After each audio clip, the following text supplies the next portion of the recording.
Welcome back everyone. आज हम discuss करने वाले हैं फंडामेंटल ड्यूटीज़ को यानी मौलिक कर्तव्यों को।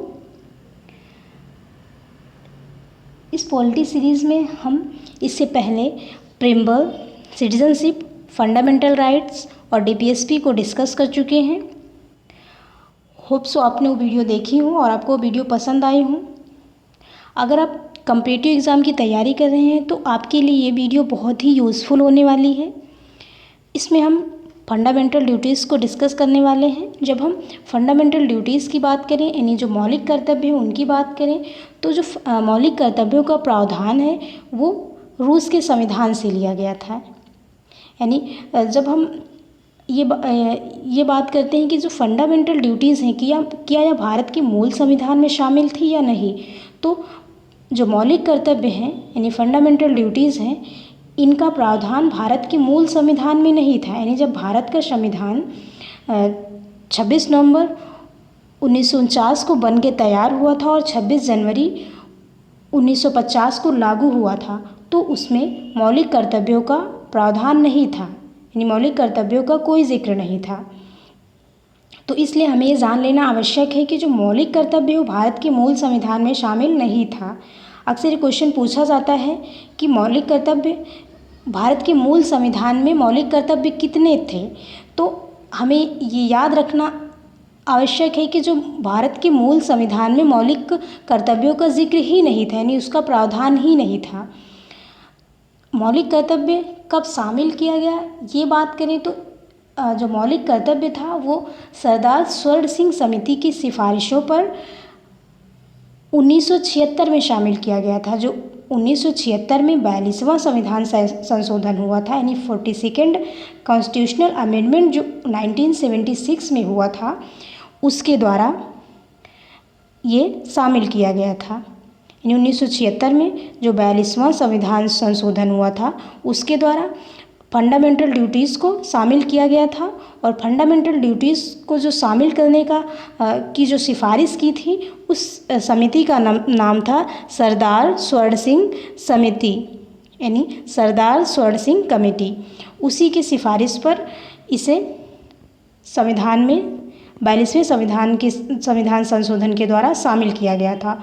और उस समय जब मौलिक कर्तव्य भारत के संविधान में शामिल किया गया था तो उस समय जो मौलिक कर्तव्य थे उनकी संख्या 10 थी, यानी 10 मौलिक कर्तव्य 42वें संविधान संशोधन 1976 के द्वारा शामिल किए गए थे और वर्तमान में इनकी संख्या 11 है। तो जब हम 11वें की बात करें कि 11वां कब शामिल किया गया था, तो 11वां जो संविधान संशोधन था वो 2002 में 86वें संविधान संशोधन के द्वारा शामिल किया गया था। 11वें संविधान संशोधन में 6 से 14 वर्ष तक के बच्चों के लिए को जो शिक्षा प्रदान करना है वो एक मौलिक कर्तव्य के रूप में वर्णित है। यानी जो उनके माता पिता अभिभावक हैं उनका एक कर्तव्य है कि वे 6 से 14 वर्ष तक के बच्चों को शिक्षा प्राप्त करने का अवसर प्रदान करें। तो चलिए इससे रिलेटेड क्वेश्चंस को हम डिस्कस कर लेते हैं।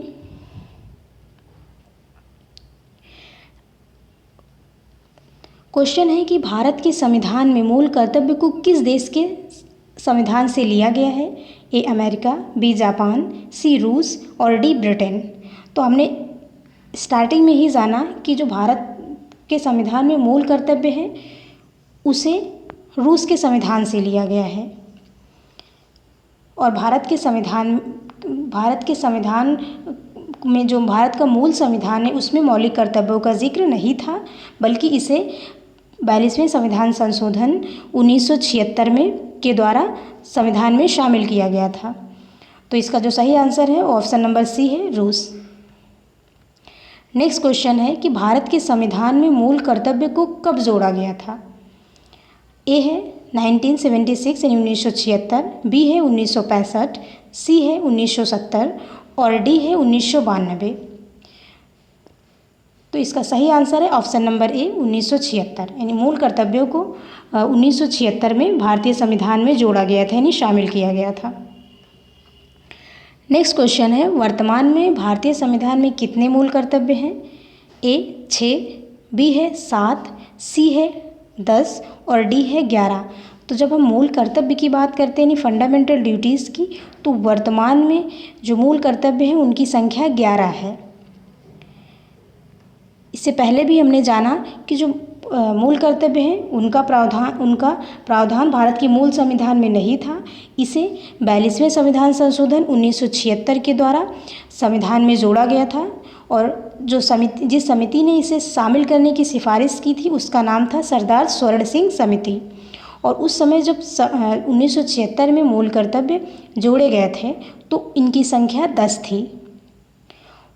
2002 के 86वें संविधान संशोधन द्वारा एक नया मूल कर्तव्य जोड़ा गया और इनकी संख्या 11 हो गई।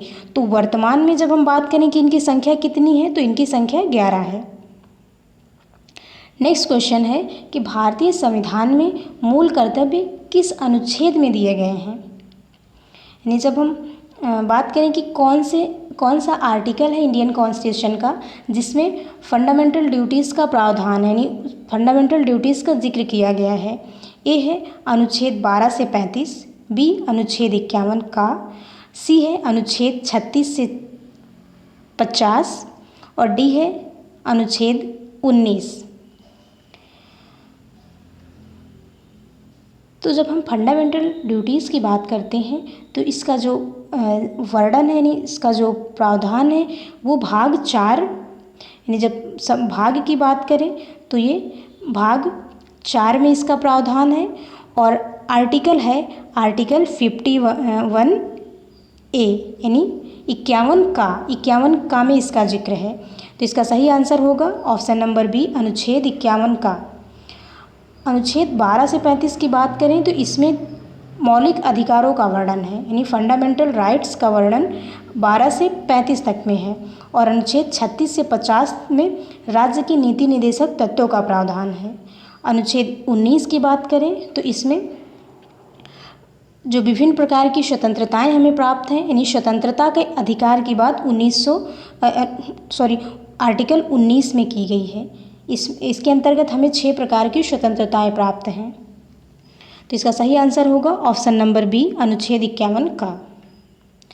नेक्स्ट क्वेश्चन है कि कौन सा कथन जो कि मौलिक अधिकार के संबंध में असत्य है।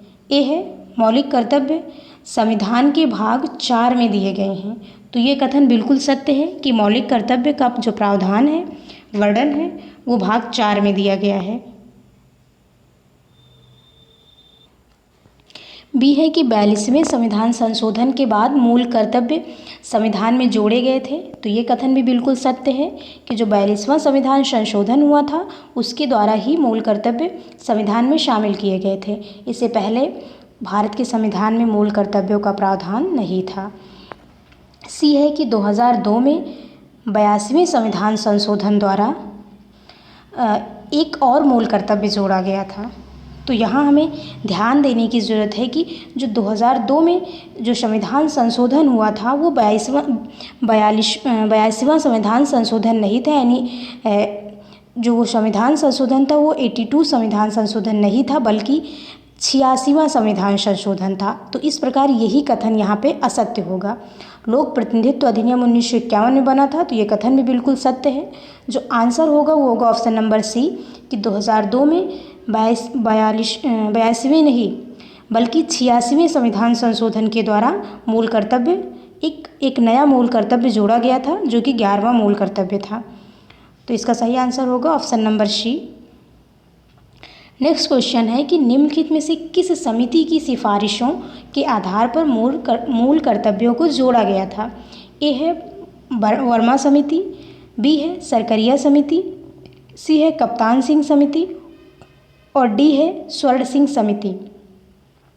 तो जब हम मौलिक कर्तव्यों की बात करते हैं कि इसे किस समिति की सिफारिशों पर जोड़ा गया तो इसे हम पीछे भी जान चुके हैं कि जो सरदार स्वर्ण सिंह समिति थी यानी स्वर्ण सिंह समिति उसी की सिफारिशों पे मूल कर्तव्यों को भारतीय संविधान में शामिल किया गया था। तो इसका सही आंसर होगा ऑप्शन नंबर डी स्वर्ण सिंह समिति।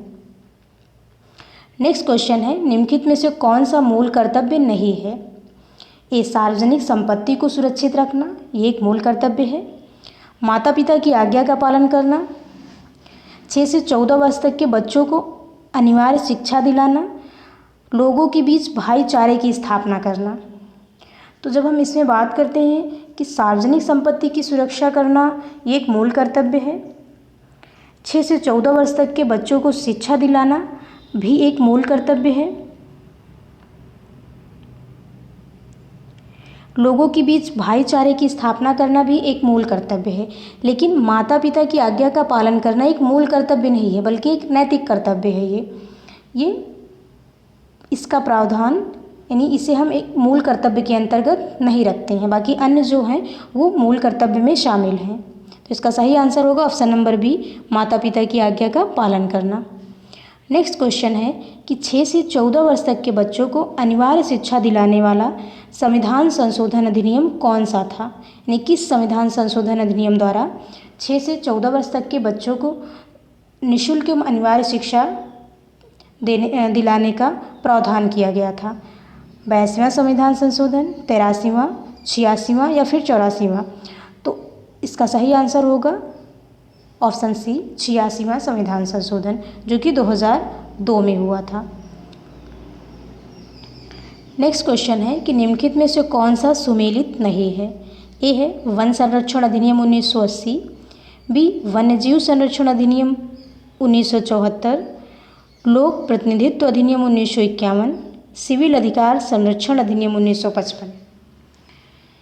तो इसका जो सही आंसर होगा वो होगा ऑप्शन नंबर बी, वन्यजीव संरक्षण अधिनियम 1974 नहीं, बल्कि ये 1972 में आया था। बल्कि बाकी अन्य जो ऑप्शन है वो बिल्कुल सही है। वन संरक्षण अधिनियम 1980 में आया था, लोक प्रतिनिधित्व अधिनियम 1951 में, और सिविल अधिकार संरक्षण अधिनियम ये 1955 में बनाया गया था। तो इसका सही आंसर होगा option number B. Next question है राष्ट्र गौरव अपमान निवारण अधिनियम कब बना था? ए 1976 में, बी है 1972 में, सी है 1974 और डी है 1971। यानी राष्ट्र गौरव अपमान निवारण अधिनियम कब बनाया गया था? तो इसका सही आंसर होगा ऑप्शन नंबर डी, 1971। 1971 में राष्ट्र गौरव अपमान निवारण अधिनियम बनाया गया था। तो ये कुछ क्वेश्चन थे जो कि फंडामेंटल ड्यूटीज़ से रिलेटेड थे, इनको हमने डिस्कस किया। आशा करते हैं आपको ये क्वेश्चंस सीरीज़ अच्छी लगी हो और आपको वीडियो पसंद आया हो। Thanks for watching. अगर आपको ये वीडियो पसंद आया हो तो लाइक करें और अपने फ्रेंड्स के साथ भी इसे शेयर करें, और ऐसी ही इंटरेस्टिंग वीडियोस के लिए चैनल को सब्सक्राइब करें। Thank you. Keep watching, keep supporting.